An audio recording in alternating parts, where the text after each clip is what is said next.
tal, hermanos? Bienvenidos sean a esta transmisión especial. Sean bienvenidos todos los que se van a ir uniendo y los que se están uniendo ya a este tema que vamos a estar impartiendo hoy. Uno de tantos que, como siempre digo, pues vamos a impartir para ustedes, para nuestra formación sobre la doctrina de nuestra Iglesia Católica. Hoy, pues, en este domingo, Día del Señor, día de la gloriosa ascensión de Jesús al cielo, estamos en compañía de nuestra hermana Adriana Vázquez para compartir con ustedes el tema de los santos en la iglesia. Así es pues de que sean bienvenidos nuevamente los hermanos católicos, y si hay un hermano no católico, pues también bienvenido. Estos programas no son para atacarte, no son para ofenderte, sino son para el descubrimiento de la verdad que nuestro Señor Jesucristo pues enseñó.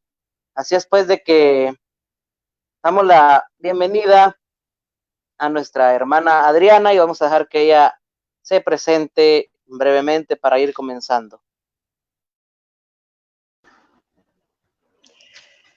Gracias. Muy buenas tardes a todos. Buenas noches, si es el caso. Buenos días, si es el caso, según donde te encuentres. Bienvenidos al tema Comunión de los Santos. Si no viste los videos anteriores, donde hemos estado hablando de diversos temas, te los recomiendo que te suscribas al canal, nos dejes tus comentarios. Mi nombre es Adriana Vázquez, soy catequista en la Iglesia Católica desde hace varios años. Vivo en Estados Unidos y soy mexicana de nacimiento. Y vamos a hablar de un tema que es un tema algo polémico para, sobre todo, los hermanos cristianos no católicos, la comunión de los santos. Para poder adentrarnos en el tema de la comunión, pues tenemos que definir primero las palabras. Primeramente, comunión significa común unión. ¿De quiénes? De todos los que estamos insertados en Jesús por el bautismo. Sí, en esta área, les digo, de la comunión de los santos, estamos personas que todavía estamos aquí en la tierra y aquellas que ya están en el cielo. Antes de proseguir en sí lo que es el tema de la comunión de los santos, tengo que recordarles que toda la raza humana tenemos en común la naturaleza humana. Sí, todos tenemos en común eso, que somos del mismo origen, no importando si somos cristianos o no somos cristianos, todos tenemos una conexión entre sí, si se fijan. Sí, todo el género humano tenemos una conexión misteriosa. Esa conexión misteriosa que nos hace tener el mismo origen, que todos crecemos, llega un momento en que morimos. Pues en primer lugar tenemos esa unión, esa comunión como género humano. Ahora, hay una comunión todavía más, ¿cómo les quiero decir? Fuerte. Aquellos que estamos bautizados, pues con el bautismo trinitario. Cuando hablo de bautismo trinitario, me refiero a si fuimos bautizados en el nombre del Padre y del Hijo y del Espíritu Santo. Nosotros los bautizados, que ya estamos pues insertados en nuestro Señor por el bautismo, tenemos todavía una comunión más fuerte. Y esta comunión, hermanos, hermanas que nos acompañan, no acaba con la muerte. No acaba con la muerte. Esta comunión tan bonita que tenemos, y ahorita más adelante, el hermano Milton, esta servidora, vamos a estarles dando citas bíblicas, explicando pues desde la teología, cómo es que pues los que estamos todavía aquí en la tierra y los que ya no están aquí en la tierra, que ya están en la otra vida frente a nuestro Señor, tenemos esa comunión. Y quiero adentrarme un poquito más de que pues la comunión de los santos es reflejo en la tierra de la comunión intratrinitaria del Padre, del Hijo y del Espíritu Santo. Ahorita el hermano Milton les va a platicar sobre, pues, cómo, si se pudiera la palabra utilizar, cómo está dividida la iglesia, pues la voy a utilizar. Ahorita el hermano Milton nos va a hablar como de 3 niveles de la iglesia y todos tenemos comunión porque pues formamos parte del cuerpo de Cristo. Él es la cabeza, nosotros somos el cuerpo.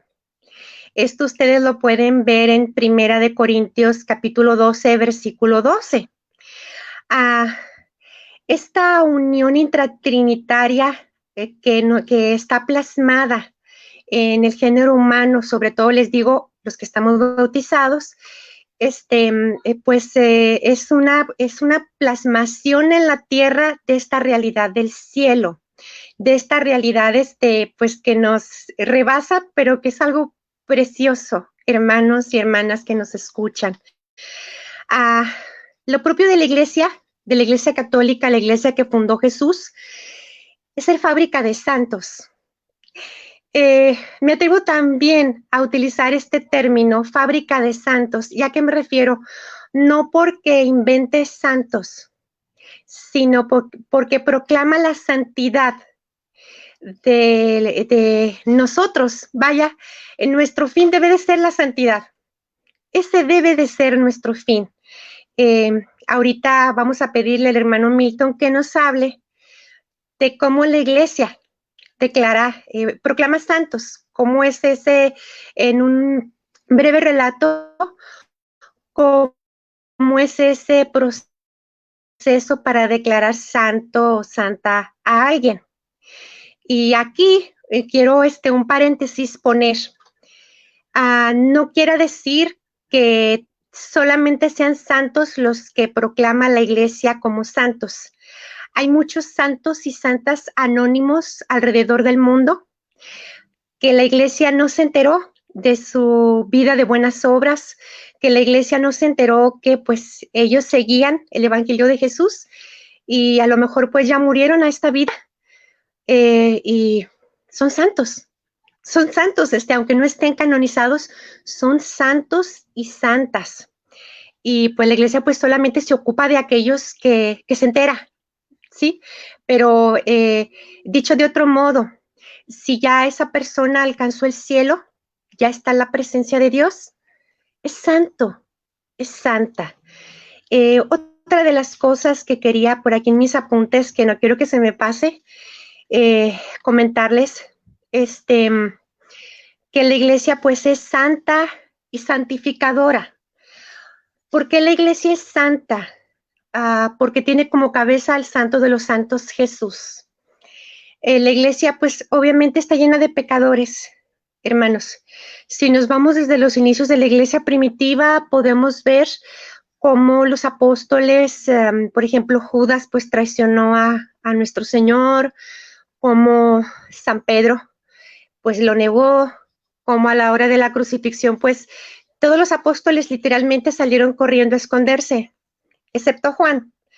Pero habría que ver también por qué se quedó Juan. Juan tenía familiares dentro de los sacerdotes que enjuiciaron a Jesús y por ahí se dice que a lo mejor por eso Juan no tenía miedo de quedarse junto a la cruz, pero fíjense, San Pablo nos habla de escándalos en la iglesia primitiva, o sea, somos una iglesia de pecadores, pero la iglesia es santa porque está a la cabeza el santo de los santos, que es nuestro Señor Jesucristo, y pues es santificadora por esto que les acabo de comentar, que pues declara santos, procura nuestra santificación.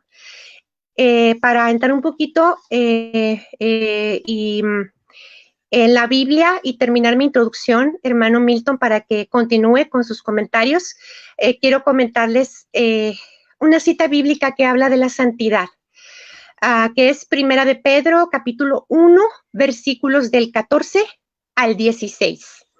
Dice así: si han aceptado la fe, no se dejen arrastrar ya por sus pasiones como lo hacían antes cuando no sabían. Si es santo el que los llamó, o sea, pues nuestro Señor Jesucristo, también ustedes han de ser santos en toda su conducta. Según dice la Escritura, sean santos porque yo soy santo. Y también otra cita que habla de la necesidad de la santidad es Hebreos capítulo 12, versículo 14, que dice: procuren estar en paz con todos y progresen en la santidad, pues sin ella nadie verá al Señor. Hermano Milton, si gusta platicarnos acerca del tema. Gracias.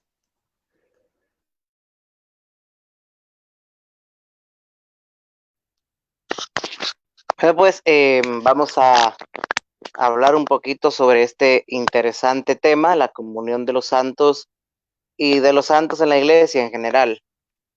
Pues como la hermana ya lo dijo, no solamente son santos aquellos que están declarados oficialmente por la iglesia, sino también hay santos que viven en el anonimato, es decir, la iglesia no sabe que existen o que existieron. Y también hay santos que, bueno, no han muerto, por decirlo así. Entonces, pero la iglesia los tiene por santos igual. ¿Quiénes son? ¿Quiénes son los que tendrían que y procuran llevar esa vida de santidad? Desde el Papa a nuestros sacerdotes. Por eso al Papa le llamamos Santo Padre. Nuestros sacerdotes están llamados y tratan, y muchos llevan una vida de santidad acá en la tierra. Igual esto crea mucha confusión. Muchos creen que los santos son únicamente las personas que son declaradas por la iglesia, que ya están descansando, que ya están pues, que ya no están aquí entre nosotros, bueno. Pero si nosotros vamos a Levítico 21, nos dice al sacerdote, no dice que tiene que estar necesariamente muerto, nos dice que al sacerdote lo tendrás por santo, porque él consagra el pan de tu Dios. Es decir, hay santos aquí en la tierra también que son nuestros sacerdotes, por los que nosotros debemos de orar siempre para que sean santos. Nuestro Papa Francisco es llamado también Santo Padre por esto, porque es sacerdote, ¿verdad? Y porque es él quien guía la iglesia y el Espíritu Santo al mismo tiempo le guía a él, ¿verdad? Por lo tanto, él también puede ser llamado santo acá en la tierra. Lo que pasa es que muchas veces el problema, y aquí me voy a salir un poquito del tema, pero ya voy a regresar. El problema es que nosotros decimos, bueno, ¿y por qué le dicen santo al Papa si es un gran pecador igual que yo? ¿Por qué en vez de ponernos a criticarlo, a cuestionar todo esto, no oramos por él para que sea un hombre santo hasta el fin de su vida? No, que muchas veces se le critica, ¿verdad? Entonces ahí está el problema, ahí hasta nosotros mismos estamos perdiendo la santidad con eso. Pero bueno, ya vimos que estamos llamados a la santidad, como dice en la cita que nos leyó la hermana, sean santos como su Padre es santo. Ahora, la iglesia declara santa o santo a la persona que se le dé la gana, por decirlo así, ¿no? De alguna manera. Claro que no es así. La iglesia tiene todo un proceso para hacer esto, para canonizar a las personas. Vamos a ponerles el caso, un ejemplo, ¿no? Si una persona pide la intercesión de otra persona que ya está con Dios, ya está descansando en paz, que uno sabe que uno estuvo cerca de él, que uno lo conoció o que uno ha escuchado de esa persona y que sabe que hizo buenas obras acá, que sabe que vivió conforme a la voluntad de Dios. Si uno pide un milagro, ¿no? Por intercesión de esa persona y ese milagro se cumple, esa persona es beatificada, es decir, se convierte en beato, ¿no? Y en el proceso de su beatificación, pues ahí cuando ya es beato, tiene que suceder lo mismo. Es decir, alguien tiene que pedir intercesión para que ocurra un milagro por medio de esa persona que ya es beata. Y si el milagro se da, la persona es canonizada. ¿Por qué? porque quiere decir que está respaldada por Dios, es decir, es santo. Porque un santo es una persona que está respaldado por Dios porque vivió su vida conforme a la voluntad de Dios. Y ese es el proceso que la iglesia tiene. La iglesia no viene y dice, bueno, esta persona pues fue buena, la vamos a declarar santa. No, no es así. Aunque vuelvo y repito, no necesariamente para que la persona sea santa tiene que ser declarada por la iglesia. Pero para que la iglesia reconozca a alguien no es, como les digo, simplemente decirlo, no. Es todo un proceso. Ahora, ¿cómo nos unimos nosotros a esa comunión de los santos? Ya vimos que tenemos santos, ya vimos que también vemos que la iglesia, antes de pasarme a esto se me olvidaba, la iglesia tiene autoridad. La iglesia tiene autoridad para declarar santas a las personas, así como vimos aquel día que tiene autoridad para proclamar dogmas. ¿Y qué autoridad es esa? ¿Qué autoridad es esa? Bueno, la autoridad que dejó el mismo Cristo en Hechos de los Apóstoles. La hermana, si nos podría presentar las citas por ahí, Hechos de los Apóstoles. Sí, hermano. Estas citas se refieren a la autoridad de la iglesia y están en Hechos de los Apóstoles, capítulo 15, versículos del 28 al 29.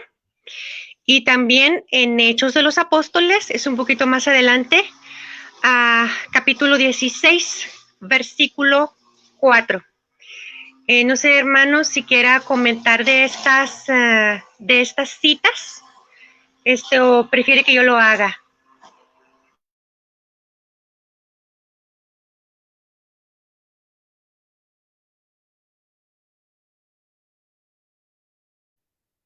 Sí, hermana, por favor, si nos hace favor de leérnosla. Claro que sí. Sí, miren, en Hechos 15, de versículos del 28 al 24, nos hablan de cómo los apóstoles junto con los presbíteros deciden que los gentiles, los nuevos convertidos cristianos, no tienen que circuncidarse. No hay necesidad. Solamente les piden que por favor guarden ciertas reglas. Por ejemplo, miren, dice aquí literalmente, están hablando los apóstoles y los presbíteros. Fue el parecer del Espíritu Santo y el nuestro. Chequen eso. Fue el parecer del Espíritu Santo y el nuestro no imponerles ninguna otra carga fuera de las indispensables, que no coman carne sacrificada a los ídolos, ni sangre, ni carne de animales sin desangrar, y que se abstengan de relaciones sexuales prohibidas. Harán bien si se abstienen de esto, dejándose guiar por el Espíritu Santo. Aquí los apóstoles y los presbíteros están diciendo, y lo decía en el otro video yo, puede sonar escandaloso, ahí están diciendo que ya no hay necesidad de seguir Génesis 17, versículos del 10 al 12. ¿Qué dice Génesis 17, hermanos? Dice que hay necesidad de circuncidarse para estar en alianza con Dios. Entonces, los mismos apóstoles y presbíteros están diciendo, nosotros hemos decidido, con la ayuda del Espíritu Santo, de que esto ya no lo vamos a seguir. Entonces, esta cita, pues, es muy clara de la autoridad de la iglesia. Sí, de cómo hace magisterio. Magisterio es, pues, cómo enseña la iglesia. Y esos presbíteros, esa jerarquía de la iglesia todavía está hasta nuestros días. En el tema del sacerdocio del video pasado, vimos cómo, pues, esa jerarquía todavía está. Sí, los obispos, los presbíteros o sacerdotes ministeriales y los diáconos siguen guiando a la iglesia, ¿sí? Y en la otra cita de Hechos 16:4, déjenme se las leo, por favor, menciona que, déjenme ver, disculpen por el ruido, Hechos 16:4 menciona que tanto Pablo como Timoteo andan de ciudad en ciudad. Y fíjense lo que andan haciendo. Hechos 16:4. A su paso de ciudad en ciudad, iban entregando las decisiones tomadas por los apóstoles y presbíteros. Otra vez, andaban entregando las decisiones tomadas por los apóstoles y los presbíteros. Chequen eso. No dice que andaban entregando las decisiones tomadas de la Biblia, sino de los apóstoles y presbíteros en Jerusalén, y exhortaban a que las observaran. Aquí estamos hablando de que la iglesia, de que Jesús en Lucas 10:16 deja autoridad y les dice a esos apóstoles que luego ordenarían presbíteros, ordenarían obispos, ordenarían diáconos. Les dice quienes a ustedes escuchan, a mí me escuchan. Entonces ahí está la autoridad de la iglesia, hermano. No sé si quiera continuar. Sí, hermana, con gusto. Muchísimas gracias. Bueno, vemos que la iglesia pues ha sido guiada y sigue siendo guiada por el Espíritu Santo a lo largo de toda su existencia, ¿no? Vemos que los apóstoles como sucesores de Cristo pues tienen autoridad, porque hoy repito, Cristo dijo, sean santos como yo soy santo, pero también Él quiere que hayan ejemplos de esa santidad, ¿no? Por decirlo así, quiere que hayan ejemplos de esa santidad, ejemplos visibles. Entre ellos podemos encontrar a Él mismo, ¿verdad? El mismo Cristo. Podemos encontrar a nuestra Santa Madre, la Virgen María, pero necesitamos más ejemplos para seguirlos nosotros también, y es así como se dan los santos, ¿verdad? La canonización, y es que, como ya lo vimos, es autoridad del Espíritu Santo la que maneja todo esto. ¿Quién es? El Papa Francisco. ¿Y quién es el Papa Francisco? Sucesor de Pedro, aquel a quien Jesús le dijo, lo que ates en la tierra quedará atado en el cielo, y lo que desates en la tierra quedará desatado en el cielo. ¿Qué quiere decir esto? Todo lo que tú santifiques, pues, en mi nombre, será santificado. Perfecto. No hay más que hablar. Muchos creen que el atar solo se refiere a la confesión. No, esto abarca muchas cosas. Lo que quiere decir aquí que lo que el sucesor de Cristo, que en este caso es Pedro, y que en este caso de Pedro es el Papa Francisco, lo que él decida, guiado por el Espíritu Santo, está perfecto. Y si él decide que esta persona es santa, porque ya cumplió el proceso de beatificación y canonización, pues así es, no hay más que hablar. Ahora, vamos a entrar ya a otro tema, ya aclarando que la iglesia tiene autoridad y que sí existen los santos, ¿no? Y que es el llamado que Jesús nos hace de la santificación. Vamos a pasar al tema que les decía, que la iglesia tiene santos que están acá en la tierra, santos que están en el cielo, y también tiene personas que están en el purgatorio, que ya también son santos, ¿verdad? Los únicos que se excluyen de esta comunión de los santos son las personas que ya están condenadas. Pero mientras las personas tengan esperanza, todavía tienen la posibilidad de alcanzar la santidad. ¿Por qué? Porque hay 3 etapas, por decirlo así, 3 etapas sería lo correcto, de la iglesia. La iglesia militante, la iglesia purgante y la iglesia triunfante. ¿Cuál es la iglesia militante? Como su nombre lo dice, la que milita, es decir, la que camina todavía acá en este mundo, en esta tierra. Es decir, los que estamos prestados acá por Dios, ¿verdad? Para servir acá, para vivir acá, pero sobre todo para hacer su voluntad, ¿verdad? Nosotros los que estamos trabajando todavía por esa santidad. Nosotros los miembros de la iglesia que Cristo fundó somos la iglesia militante. Estamos llamados a la santidad. Y es más, vuelvo y repito, algunos ya están en esa etapa de santidad aún en su vida, ¿verdad? Como les digo, un santo no tiene que ser santo necesariamente porque ya murió, no. Un santo empieza desde acá, desde su vida, desde vivir su vida conforme a la voluntad de Cristo. Esa es la iglesia militante, la que milita, la que camina todavía, la que es peregrina acá en la tierra, la que está luchando por su santidad. La iglesia purgante, ¿quiénes son? son aquellos que, como su nombre lo indica, están en esa etapa de purificación que nosotros los cristianos católicos creemos que existe, ese lugar del purgatorio, ¿no? Y aquí pues tendríamos que hacer un paréntesis para explicar un poquito lo que es el purgatorio. Lo iríamos explicando un poco más extenso en un tema aparte que se dedique solo a eso, pero bueno, el purgatorio es aquel lugar, aquel estado de, como su nombre lo indica, de purificación en el que se encuentra nuestra alma cuando nosotros tal vez nos vamos de aquí con alguna mancha, ¿no?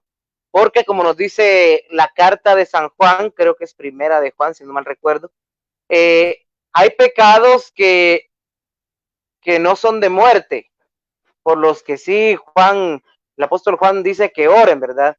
Pero hay pecados que son de muerte por los que ya no es necesario orar, porque ya no hay nada que hacer. Pero para los pecados que no son de muerte, recalca, sí, hay que orar, hay que hacer oración. Y Mateo 5:25 nos dice que cuando si tu hermano te ofende, ve y reconcíliate con él por el camino. No sea que éste te entregue al juez, en este caso el juez es Dios, ¿verdad? Por el camino te entregue al juez, es decir, tu vida pase a ser juzgada por Dios, por el gran juez, el juez al policía y te metan a la cárcel. Ojo, te metan a la cárcel. Te aseguro que no saldrás de ahí hasta que hayas pagado el último centavo, es decir, va a pagar una pena como en la prisión. Y en la prisión no es que va a estar ahí toda la vida, bueno, depende de lo que ha hecho también acá en la tierra, ¿no? Pero no va a estar ahí toda la vida, sino hasta que cumpla su sentencia. Asimismo es el purgatorio la representación de la cárcel que nos menciona San Mateo 5:25, perdón. Esa cárcel en donde la persona no saldrá de ahí hasta que haya purificado todas las manchas que él pues tenía, hasta que sea limpiado por completo, porque vemos en Apocalipsis que nada impuro entra al reino de los cielos. Y hay pecados graves por los que sí, vuelvo y repito, no hay nada que hacer, pero también hay pecados leves que nosotros los podemos cometer y morir sin tener la oportunidad de arrepentirnos, ¿verdad? Entonces ahí, cuando apelamos a la misericordia de Dios y cuando apelamos también a esa purificación, esa es la iglesia purgante, la que se encuentra, como dice también en 1 Corintios 3:15, la que se encuentra probando sus obras, ¿verdad? Si la obra se quemase, dice, el reo sufrirá pérdidas, pero aún así se salvará. Es la doctrina clara del purgatorio, pero bueno, se salvará, es decir, será santo, porque todo aquel que es salvo en Cristo Jesús, pues es santo, ¿verdad? Entonces, esa es la otra etapa de la iglesia purgante.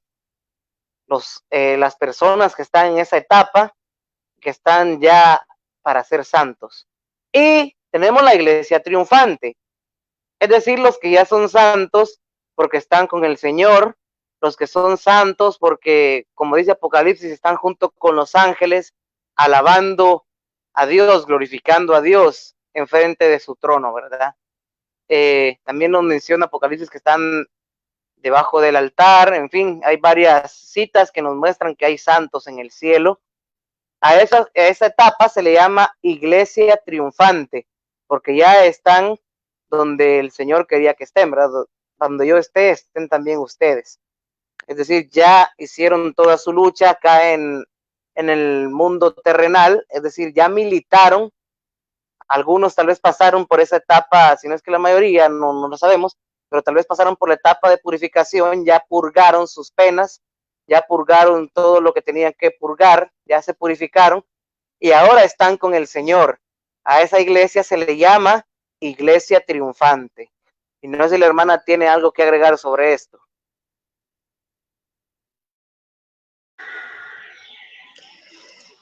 Sí, hermano.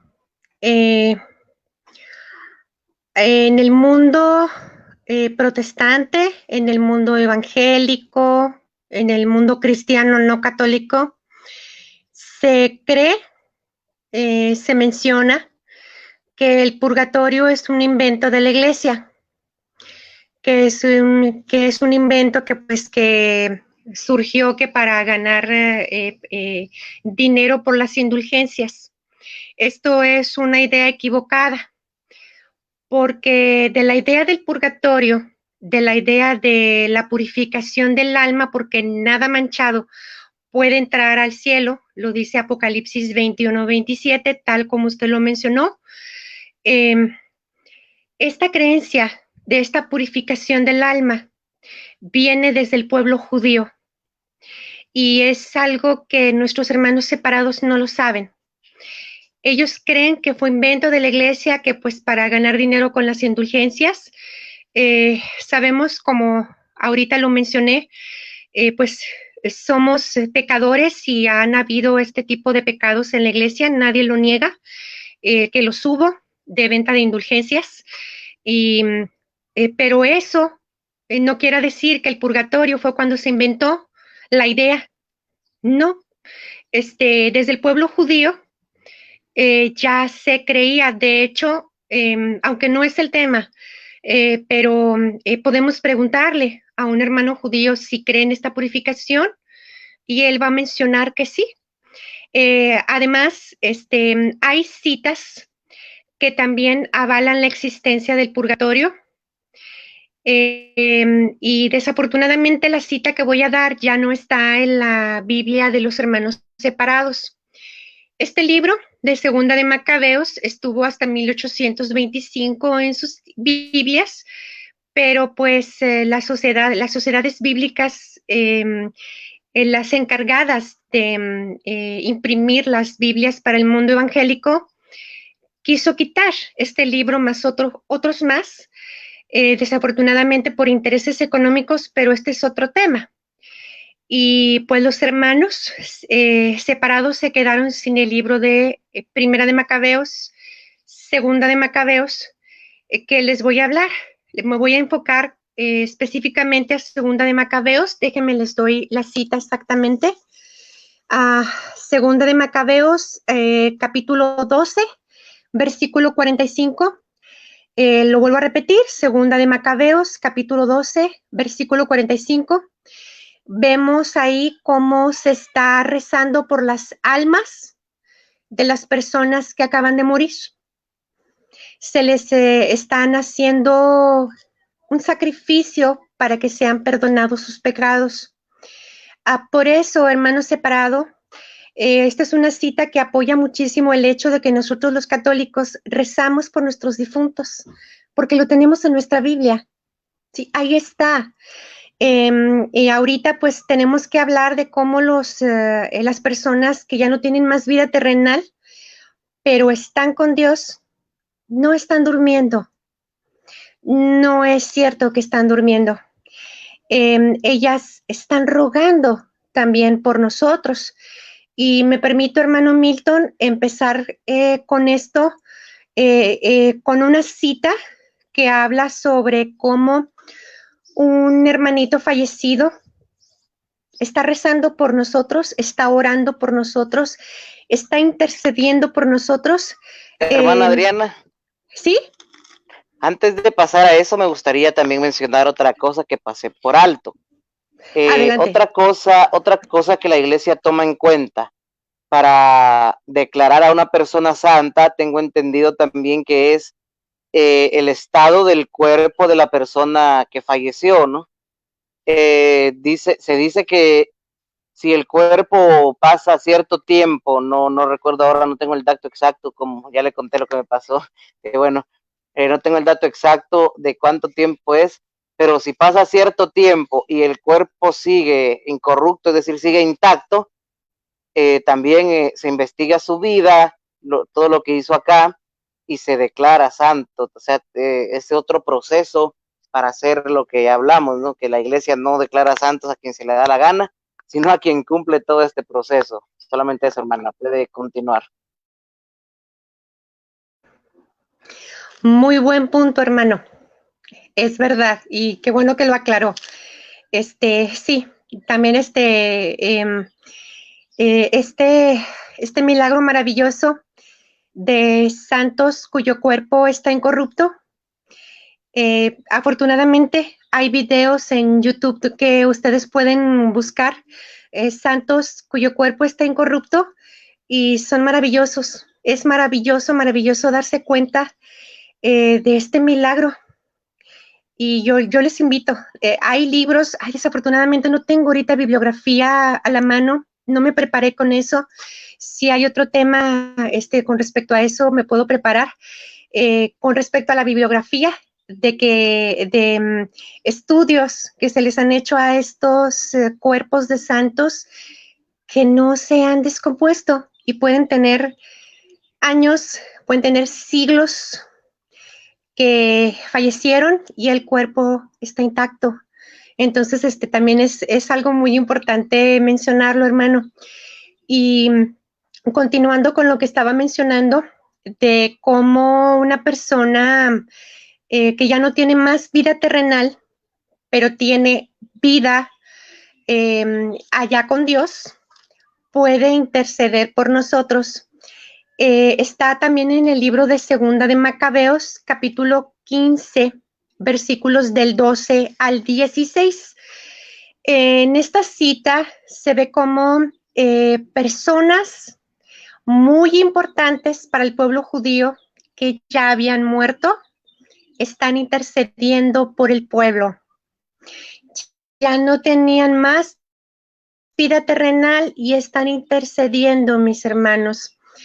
Y aquí sí quiero mencionar, si no tiene el hermano Milton otra nota más, quiero mencionar la cita en la que los hermanos separados se basan muchísimo para decir que los muertos nada saben, que no es verdad que puedan interceder, que porque ellos están dormidos. Y esa cita es Eclesiastés, capítulo 9, versículos del 5 al 6, que me voy a permitir leer, hermano Milton, porque es la base.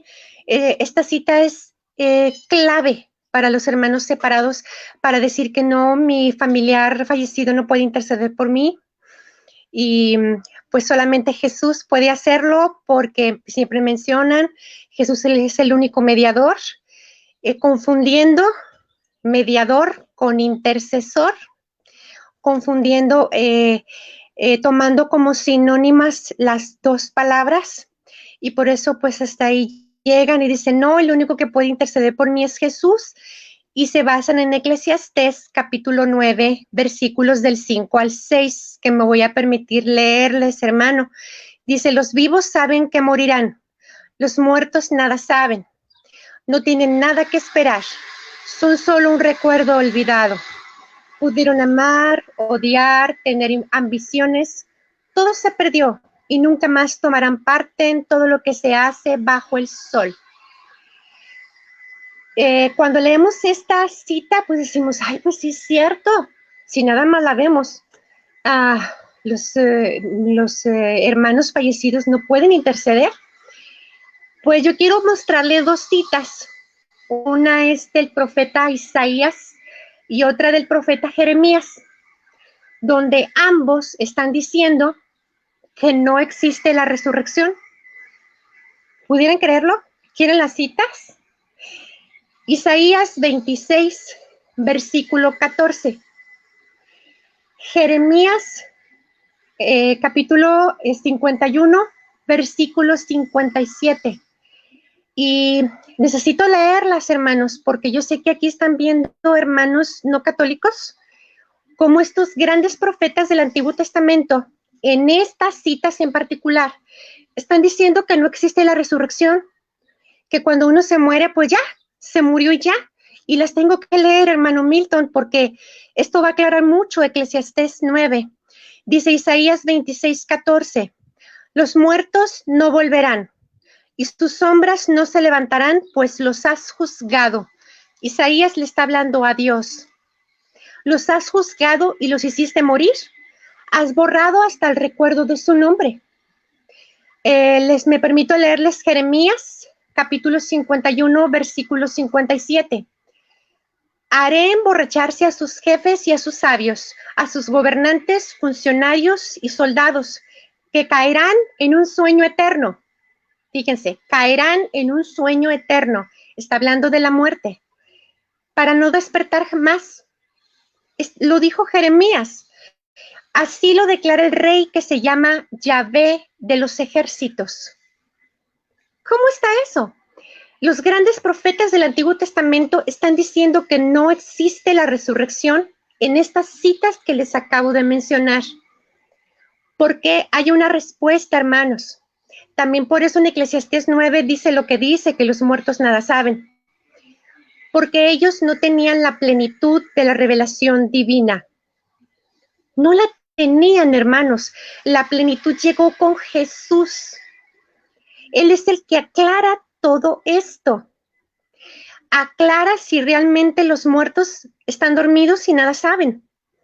Por eso es necesario leer toda la Biblia, no solamente basarnos en algunas citas bíblicas.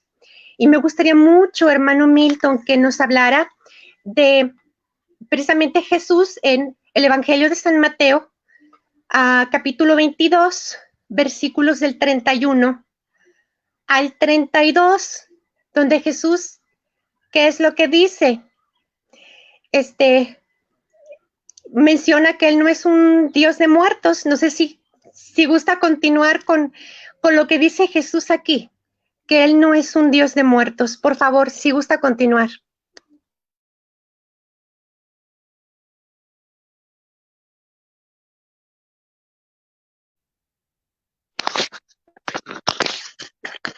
Claro, me quiero centrar en esta frase que Jesús dice, tras un interrogatorio que le hacen los fariseos, ¿no? Él dice, Dios no es un Dios de muertos, sino de vivos. Es decir, que, como dice la hermana Adriana, muchos protestantes, no de la Reforma, creo que los de la Reforma no creen esto, sino que son los más recientes, por decirlo así.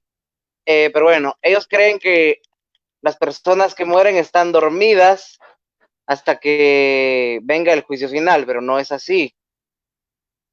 Porque nos dice la palabra de Dios que Dios no es Dios de muertos, sino de vivos. Es decir, que están despiertos, están vivos, están en algún lugar tienen que estar, no precisamente descansando, esperando solamente, no. ¿Por qué digo esto? Porque también nos basamos en la parábola que Jesús menciona. Cualquiera me diga, sí, pero es una palabra, no se puede tomar como verdadera. Bueno, yo digo una cosa. Si esto no fuera verdad, si los muertos no pudieran tener comunicación entre ellos en el cielo, pues Jesús no lo mencionaría ni siquiera en una parábola. ¿Por qué? Porque puede crear confusión.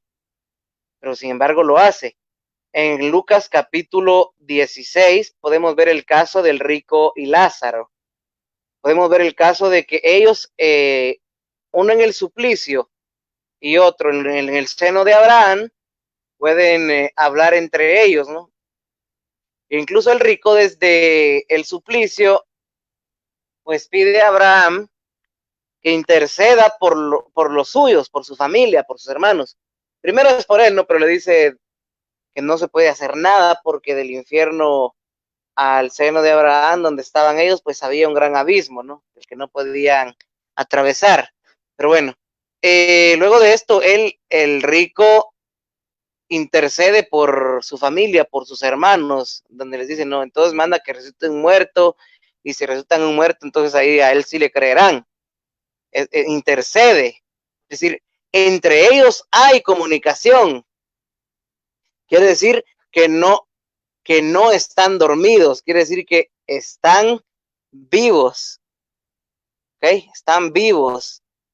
Ellos siguen su vida allá, porque como ya lo dijo la hermana, el problema del Antiguo Testamento, y por lo que se escribió todo esto, es porque ellos no tenían la certeza, no tenían la plenitud de todo lo divino, ¿no? No tenían la certeza hasta que viene Jesús a explicarlo todo. De hecho, en los tiempos de Jesús había un grupito llamado de los saduceos, que ellos aún no creían en la resurrección ni en la vida eterna, creo, ¿verdad? No creían en la resurrección, eso lo menciona el mismo Jesús. Pero Jesús viene a manifestar que sí hay vida después de la muerte y que no precisamente están esperando dormidos al juicio final, no, sino que están vivos intercediendo. En este caso, pues el rico intercede desde el suplicio, lugar donde ya no se puede hacer nada, pero hay santos que interceden en el cielo, que hacen oraciones. Y esto vamos a leerlo en el libro de Apocalipsis, en su capítulo 5, versículo 8. Le pedimos a la hermana que nos haga favor.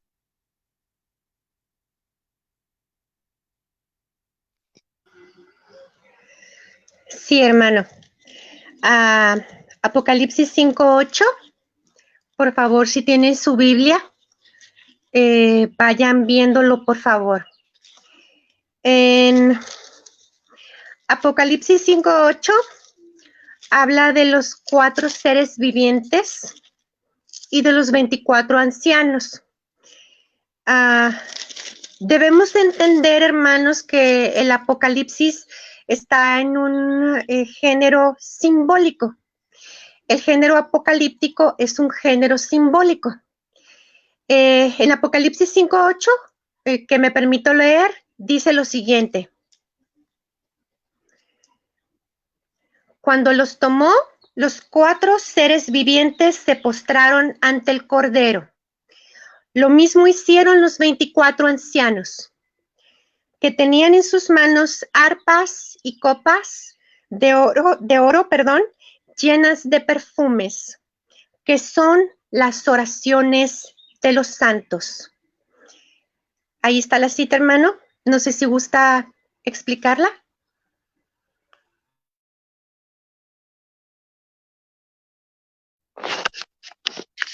Bueno, yo creo que la cita se explica sola, ya lo dije, ¿no?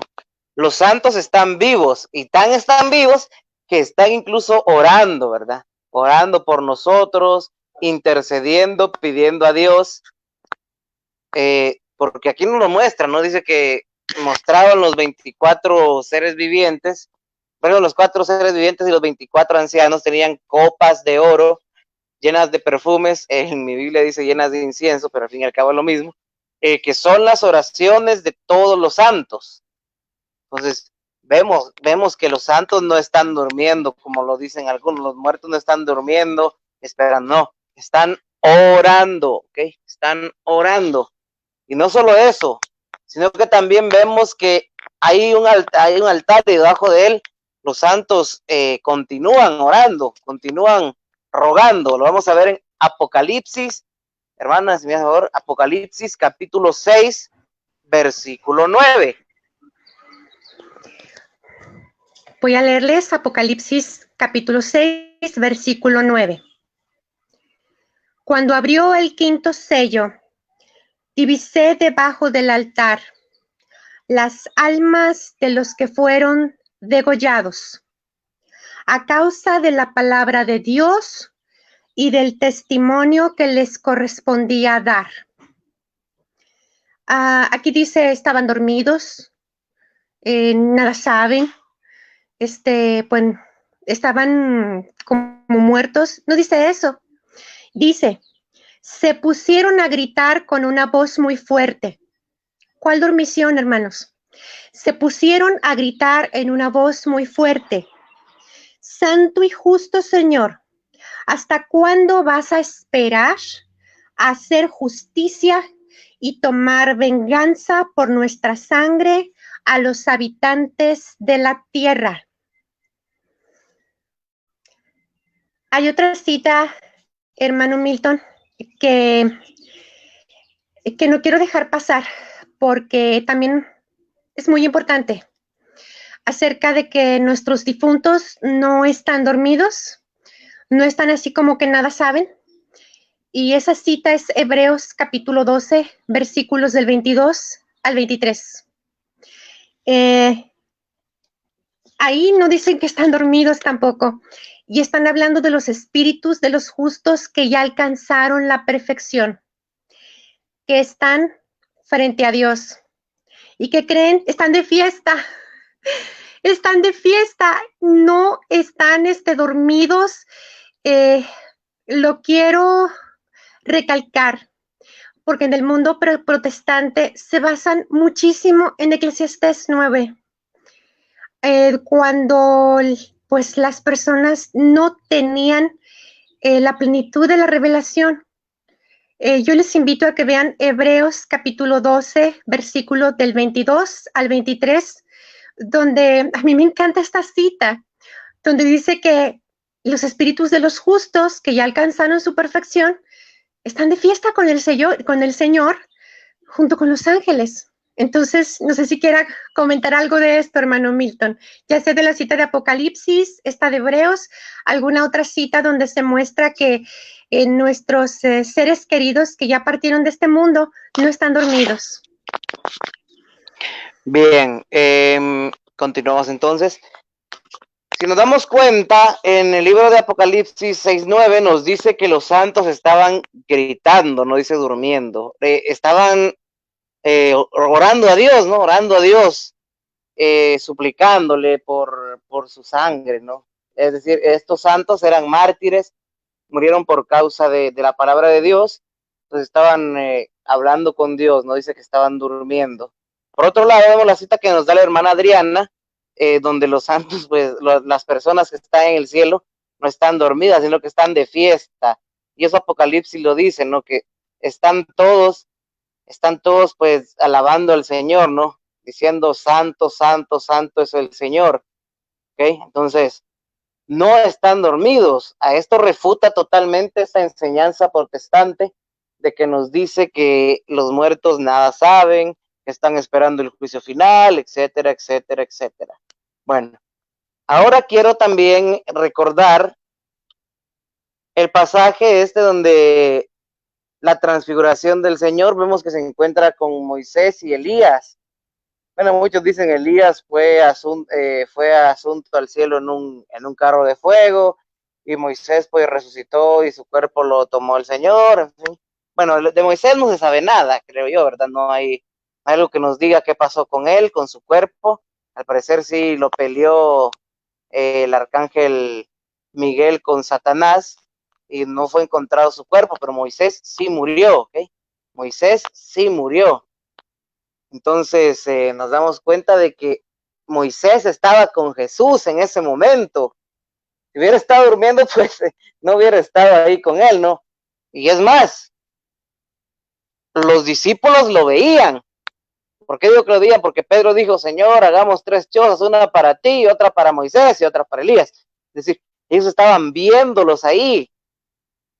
No estaban solamente hablando con Jesús, sino que eran visibles a los ojos de los discípulos de él, los que el Señor escogió para acompañarlo en este suceso de la transfiguración, ¿no?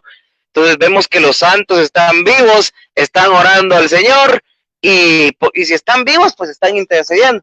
Porque, bueno, un día yo le voy a poner un ejemplo. Yo le decía a una persona protestante, bueno, pero si cuando tu pastor ora por vos, está intercediendo. Le decía por vos, que así aquí nos tratamos, aquí no es de tú, no, aquí es de vos.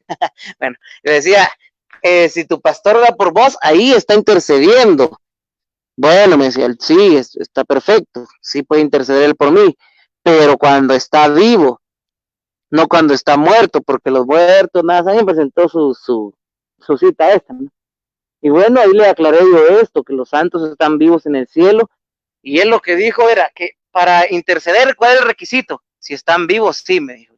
Entonces, los santos están vivos, pueden interceder, y aún mejor que nosotros. ¿Saben por qué? Porque ellos ya están en la presencia de Dios.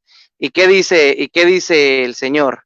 Lo que ustedes pidan en mi nombre, yo se los concederé. Y imagínense, si nos concede algo a nosotros que estamos acá en la tierra, que aún así somos pecadores, si nos lo concede a nosotros, ¿por qué no se lo va a conceder a esas personas que ya están gozando de la plenitud eterna de su gloria, que ya están con él, ¿verdad? Entonces, vemos claramente la intercesión de los santos. Hermana Adriana, puede continuar. Gracias, hermano Milton. Ahora quiero hacer mi comentario desde la teología de cómo es posible que esos hermanos que están en el cielo puedan interceder por nosotros. Dicen los hermanos separados y se oye su argumento muy lógico, pero es que ¿cómo me puedes decir tú que una persona en el cielo puede interceder por mí si no es Dios? Si, ¿cómo y me ponen el ejemplo, cómo la Virgen María, como le llaman ustedes, a la Madre de Jesús, y son palabras de hermanos separados, cómo la Madre de Jesús puede interceder por 1,500 personas que le están rezando al mismo tiempo. ¿Cómo se da cuenta ella de los rezos de las 1,500 personas? Y bueno, yo puse un número muy corto porque en sí pues somos millones de católicos alrededor del mundo. ¿Cómo es posible si ella no es Dios? Si me estás explicando que ella no es Dios, ¿cómo es que ella puede escuchar los rezos de tanta gente? Es una pregunta muy buena que quiero en este momento intentar responder. No es, por supuesto, como les quiero mencionar, no es una explicación teológica exhaustiva, pero es una explicación que más o menos nos va a dar una idea de cómo la Virgen María y los santos pueden escuchar sin ser Dios. Ellos participan de la omnisciencia de Dios, participan de Dios, como están frente a Dios, frente al que lo es todo. Es como ellos se enteran de todo. Sí, ya veíamos en Apocalipsis 5:8 que están frente a Jesús. Jesús es Dios y Él es todo. Y lo ve todo. Entonces, ellos están participando de la omnipresencia del Señor de una forma pasiva, pero lo pueden hacer.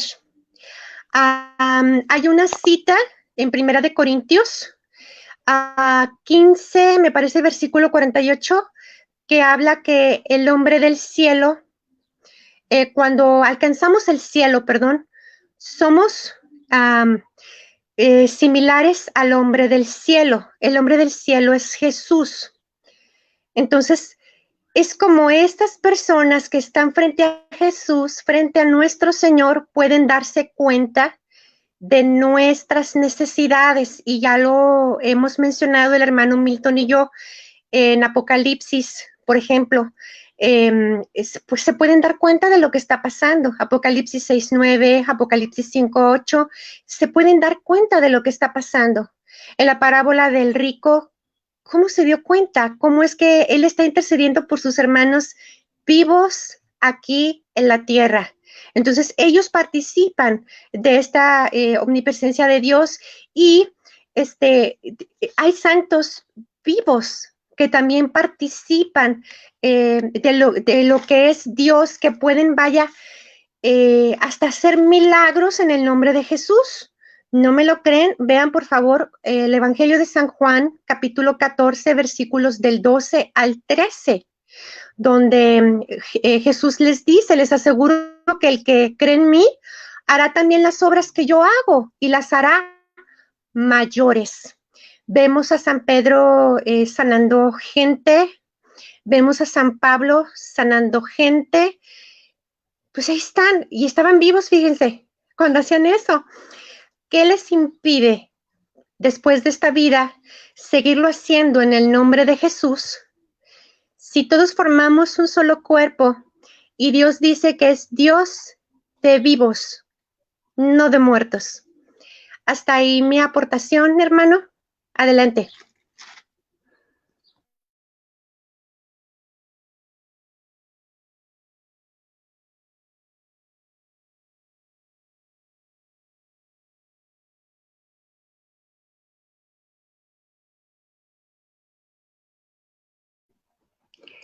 Mientras entra el hermano, no sé si me puede escuchar.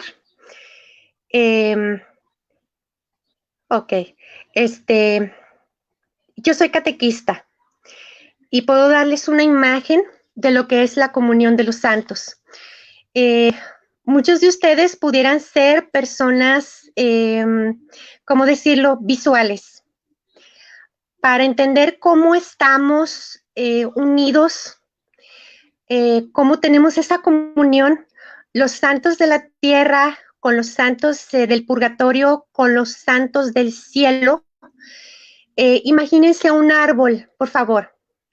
Imagínense que las raíces de ese árbol es Jesús.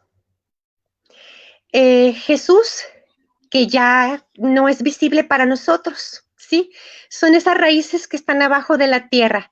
Las raíces no son visibles porque están abajo de la tierra, pero esas raíces son las que alimentan el tronco. El tronco, mis hermanos, es la iglesia. Esa iglesia que nos, como ya dijimos, es santa y nos santifica por sus venas, vamos a llamarlos así, por sus vasitos capilares, no sé cómo quieran llamarlo, corre la savia. Esa savia es la sangre de nuestro Señor Jesucristo. Sí, esa savia que se va hacia las ramas de ese árbol genera frutos, 7 frutos. Estos 7 frutos, hermanos, son los 7 sacramentos. Cuando tú vas y comes de algún fruto, tomas de algún fruto, ya sea la Eucaristía, la unción de los enfermos, el matrimonio, cualquiera de esos 7 sacramentos, que no es el tema de hoy, pero podríamos hacer un tema de los 7 sacramentos. Uno come de un fruto de este, y es como te llega a la gracia del Espíritu Santo. El amor de Jesús, la vida de Jesús. En estas ramas estamos todos los santos, estamos todos los de la tierra, los del cielo, estamos todos. Entonces, no sé si con esta imagen del árbol, de las raíces, de los frutos, tengamos ya más o menos una idea de cómo es esta comunión de los santos. San Pablo recurrió, me parece es 1 Corintios 2:12. Ahorita les digo exactamente la cita, no quiero decir una cita incorrecta, pero los que saben se van a acordar de esta cita, que habla de la iglesia como un cuerpo, donde todos los miembros somos las manos, los pies, el cuello, todo, todo, todo. Y la cabeza es Jesús, mis hermanos. Esa cabeza se comunica a través de un sistema nervioso central que nos dice a todos los miembros cómo debemos portarnos, qué debemos hacer, cómo lo que le pase a un miembro va a afectar al otro. Cómo, pues, y aquí quiero hablar de los méritos de los santos. En el mundo protestante siempre dicen, es que no, pues méritos de la gente no es suficiente, los méritos de nuestro Señor Jesucristo. También quiero meterme en eso porque en Colosenses 1:24, San Pablo se está ofreciendo como sus dolores, lo que está sufriendo de su carne para el bien de los miembros de la iglesia. Sí, ahí está diciendo en Colosenses 1:24 San Pablo que le da gusto, parafraseando lo que está diciendo, porque no estoy leyendo la cita, ustedes la pueden consultar en su hogar.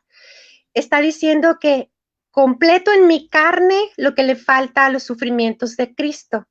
No son palabras mías, véanlo en la Biblia. No sé, hermanos, si quiere hacer algo más, algún comentario más.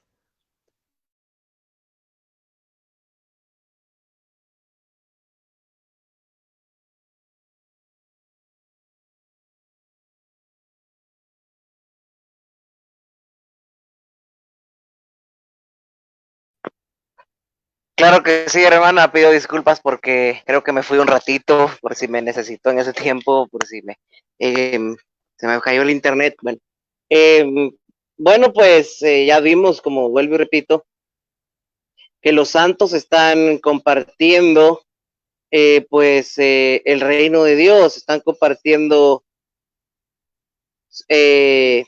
junto con él allá, ¿no? Y pues ya vimos también que están vivos, están despiertos. Y como les digo, esa persona no católica me decía a mí que el requisito para que ellos intercedieran era que estuvieran vivos. Y luego, pues, ahí está todo, ¿no? Porque hoy, imagínense, la hermana Adriana, les quiero poner un ejemplo, ¿no? Sobre la omnipresencia y todo eso. La hermana Adriana vive en Illinois, Estados Unidos. Yo vivo aquí en Guatemala, es decir, como hay medios para que ella y yo podamos estar hablando al mismo tiempo y ustedes nos estén escuchando. Pues las oraciones de los Magnífico santos, ejemplo. Cuando nosotros oramos a los santos, cuando nosotros pedimos a los santos intercesión, es igual. Nos estamos comunicando con ellos por medio de esa red que no es social precisamente, sino es espiritual, que es la oración. Y esta oración, pues, ¿dónde está? Al igual que Facebook, que toda esta red está en todo el mundo. Por lo tanto, es el único acceso que necesitamos para acudir a la intercesión de ellos. No hay más. Yo creo que ya no hay más que agregar. No sé si ella, la hermana, tiene que decir algo.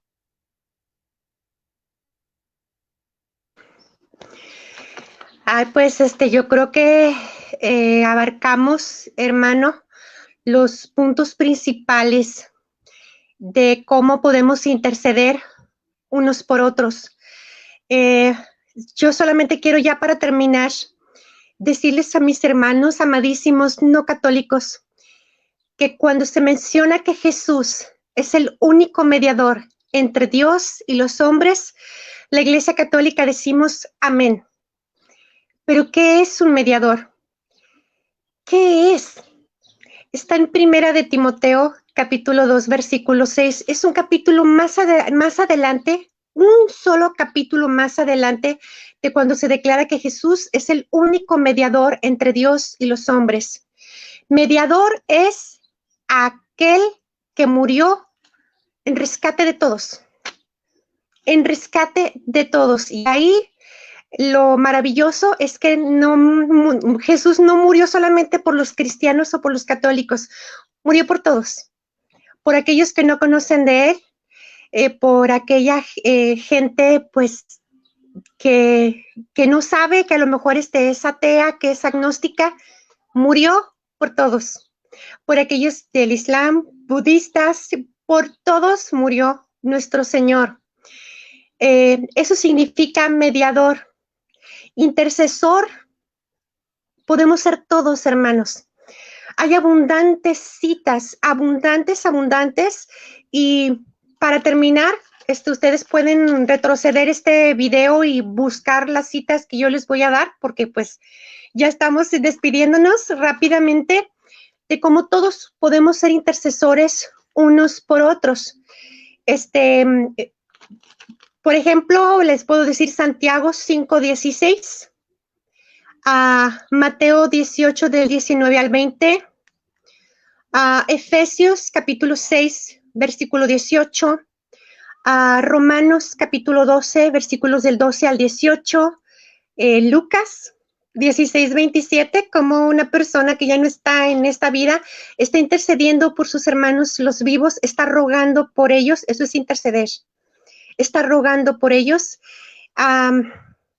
Lo encontramos en las citas que ya dio nuestro hermano Apocalipsis 5:8, Apocalipsis 6:9, cómo todos podemos interceder unos por otros. Y de hecho, antes de la cita, Lucas 16. donde, sí, Lucas 16:27, no sé si se refiere a esa cita, hermano, cómo pues se puede interceder. Yo di cita del Antiguo Testamento, segunda de Macabeos, capítulo 15, versículos del 12 al 16, cómo todos podemos interceder unos por otros, no importando si estamos todavía aquí o ya estamos frente a Dios.